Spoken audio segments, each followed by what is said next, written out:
Por algumas experiências e por incontáveis conversas com colegas de profissão, eu digo que boa parte dos atores acredita que não somos nós que escolhemos a personagem, é a personagem que nos escolhe.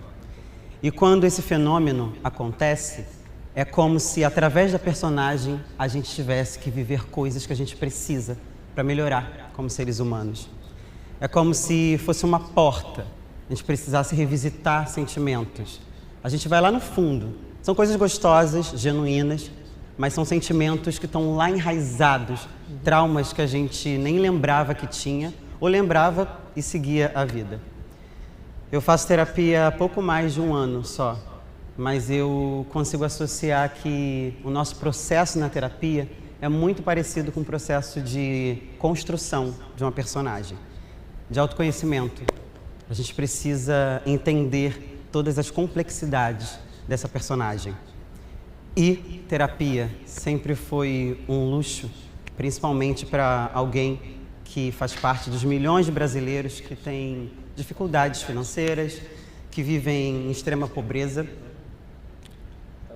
Terapia é louçarapia. Quem nunca ouviu ou reproduziu essa frase? E era esse raciocínio que a gente tinha lá em casa, até porque não tinha outra possibilidade. 2 dias antes de estar aqui no TEDx, eu tive uma crise absurda de choro, de ansiedade, no meio de um trabalho. Sem entender exatamente o porquê, mas também sabendo de alguns motivos que não vêm ao caso agora. E eu fiquei me perguntando o porquê aquilo estava acontecendo. Eu não sabia direito. Sabe quando eu falei sobre ser a personagem que escolhe a gente e não o contrário?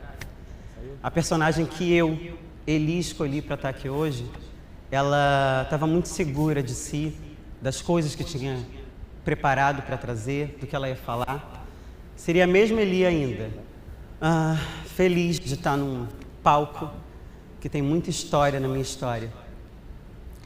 Mas a personagem que me escolheu quer me despir. Ela quer me mostrar que essa força, essa exigência que a gente, essa pressão que a gente vive na nossa vida, principalmente nós, mulheres e mulheres pretas, que parece que de quanto mais baixo você vem, mais expectativas colocam em você.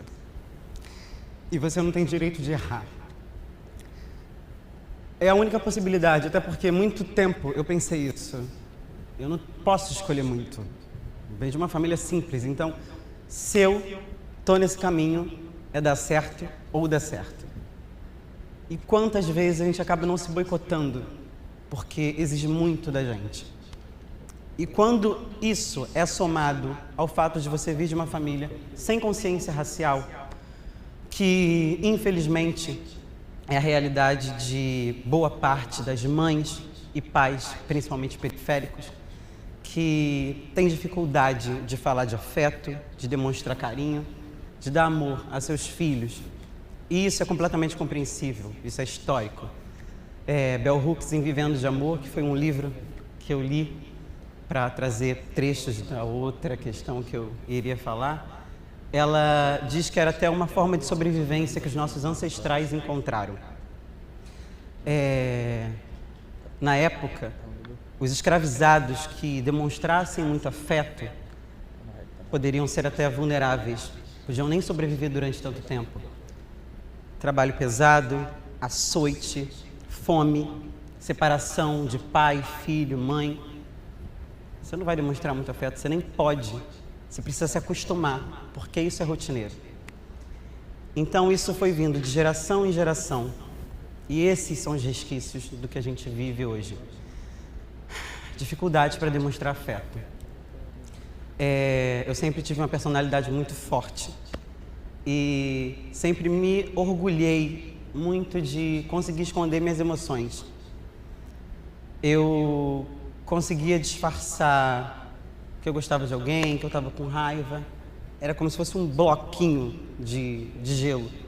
E quando eu li esse trecho no livro, eu caí em prantos porque eu estava me vendo ali. E eu vi que não era uma coisa positiva. E o quanto a gente se boicota quando a gente tem essa pressão e quando a gente se deixa pressionar. Quando você vem também de um lugar que não trabalha a sua autoestima, porque você foi criado por pessoas que tinham a autoestima fragilizada, que é o caso também. Insegurança é a palavra que conduz muitos momentos da minha vida. E nesse momento recente de uma recente crise de ansiedade, depois de 50 minutos conversando com a psicóloga, porque eu tive que ligar para ela, ela foi me dizendo, e ela me deu alguns termos, né, que são usados, e ela falou sobre a síndrome do impostor, que pode ser causa e consequência também de ansiedade, depressão. É um quadro que você pode estar no momento ou pode levar ele a sua vida toda. E quando ela foi falando, eu fui entendendo exatamente aquilo, porque em vários momentos da minha vida eu estive em lugares que eu nunca imaginei estar, mas eu nunca me senti pertencente daquele lugar. Nunca me senti pertencente daquela posição que eu ocupei, daquele papel que eu conquistei, daquele comercial que eu fiz, porque era como se eu não tomasse posse daquilo ali, daquele momento, daquela conquista. Eu não lembro exatamente quando foi que aconteceu a primeira vez isso, mas eu tenho certeza que isso faz parte da minha criação. E essa dificuldade de demonstrar afeto é tão forte que eu acho que muita gente vai se identificar também. Lá em casa a gente só tinha um momento para afeto, para carinho, para falar coisas bonitas, 2 ou no máximo 3 vezes no ano, que era no aniversário e Natal e Ano Novo, só. E como a gente vai crescendo e vai se condicionando e nem percebe, não sente falta daquilo que você quase não teve ou teve na escassez. A primeira vez que aconteceu, de fato, que eu percebi o quanto eu me boicotei, porque eu não acreditei no lugar que eu estava ocupando, foi a Martins Pena. Eu demorei muito para me inscrever para a escola. A Martins Pena é uma escola centenária do Brasil. Ela é muito importante, grandes nomes passaram por ela. E aí eu adiei muito o processo de entrar para a Martins, porque eu ficava com medo, porque eu ouvia as pessoas falando que era muito difícil, o concurso era complicado demais, muita gente já tinha tentado várias vezes e não conseguia. E aí em 2015, muito incentivada por um ex-namorado e amigos, eu falei, eu vou tentar a Martins Pena. E aí me inscrevi, deixei para o final do processo, me inscrevi, fiz tudo, fui para o teste, foi a última do segundo dia de seleção. E aí eu lembro que o colaborador estava na porta e ele falou, eu trabalho aqui há alguns anos e poucas vezes eu consigo assistir, né? Mas eu sempre tento assistir. Você acredita que os últimos serão os primeiros? E aí eu falei, bom, não sei, mas eu estando entre os 30 primeiros já está ótimo. E naquele ano eu soube que quase 250 pessoas tentaram entrar naquele semestre na Martins Pena. E aí passaram-se 2 semanas, meu amigo me deu a notícia, ele falou, você viu? E isso que você não estava querendo participar, né? Aí eu falei, o que aconteceu? Ele falou, você passou em primeiro lugar. E aí eu falei, em primeiro lugar, na Martins Pena.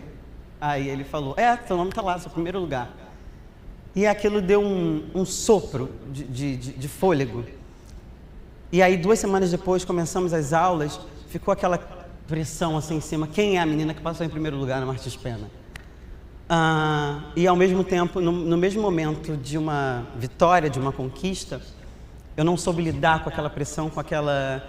E aí, o que você tem para dar? E sempre quando eu subia no palco do teatro para fazer algum exercício, ficava aquela expectativa, e aí eu ouvia até algumas amigas falando, vai lá, arrasa, e eu ficava assim, falei, não, pelo amor de Deus, não me coloque essa pressão.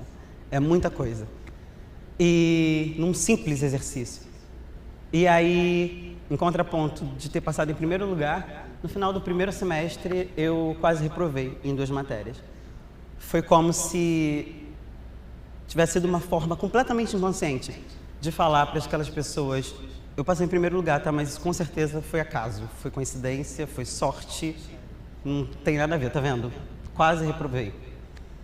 Então eu fico pensando quantas e quantas vezes a gente não se boicotou, não deixou de acreditar em nós mesmos. Viver numa sociedade racista, machista, a gente sabe o quanto é doloroso e tóxico pra gente. Eu não sei dizer exatamente como a gente pode melhorar, como a gente pode trabalhar isso na gente, não tem um remédio definitivo, porque ela pode estar ou pode te acompanhar durante um longo tempo. Mas nesse momento que eu estou recém-saída de uma crise de ansiedade, vir para cá, superar todas essas coisas que aconteceram nos últimos dias, é como uma injeção de fôlego para eu ver que eu sou capaz, que eu posso acreditar em mim, que eu tenho que acreditar em mim, independente do que passou. E é o que eu estou vendo muito na terapia, que para eu entender e querer ser uma pessoa melhor, eu preciso entender o meu presente, mas para entender o meu presente eu preciso olhar para o meu passado. Então, a dificuldade de receber elogios, a dificuldade de acreditar em mim mesma, ter afeto. E eu acho que, de uma certa forma, isso é muito ou um pouco do que eu traria antes, com muita segurança para falar de amor, de afeto e de um lar saudável. Antes de falar dessa vivência, é falar da vivência que a gente tem e que a gente precisa colocar para fora. Eu acho que é se olhar com carinho. Aproveitar essas experiências para entender e liberar o que for ruim e deixar só o que for bom. Então, essa personagem que tomou conta de mim, que quis me despir e quis jogar fora tudo que estava programado, vem para me ensinar que eu posso soltar um pouquinho mais o freio, eu posso soltar minhas emoções, eu posso falar mais eu te amo, dar mais carinho aos meus afetos sem medo. Porque se os nossos ancestrais não puderam fazer isso, eu acho que é um dever nosso, um dever meu, um dever coletivo, da gente poder exercer esse afeto aos nossos. Eu fico muito aliviada de poder falar um pouco sobre isso. Sair completamente do script, né? Tudo que aconteceu nos últimos dias, nos pouquíssimos 2 dias, foi como uma rasteira, né? Foi como eu disse, a personagem que eu construí para estar aqui super segura e falando, não tinha me escolhido. A personagem que me escolheu foi a querer me despir. Então, poder ser frágil, poder exercer a minha fragilidade, poder não ser incrível o tempo inteiro, poder não ter que atingir as expectativas alheias, é muito bom, é como um alívio. E como dentro de algumas experiências que eu tive na atuação, quando a personagem me escolheu e ela me mostrou um monte de coisa que eu precisava reviver, estar aqui hoje foi como ter essa personagem. Essa personagem me escolheu. Mas a personagem que me escolheu era para eu ser eu mesma, né? Me despir aqui e mostrar um pouco das minhas vulnerabilidades, traumas e entender o caminho que eu preciso fazer para me curar de muitas coisas. Então, eu também faço um convite para você que se identificou de alguma forma com traumas, sensações, autoexigência, autossabotagem, do que a gente pode fazer para sair desse caminho, para sair desse ciclo vicioso, que é conquistar alguma coisa incrível e não se achar merecedor daquilo. Fica aqui o convite, a reflexão, e quem puder, faça terapia, que é o que tem me ajudado a entender um pouco mais esse processo de autoconhecimento. É isso.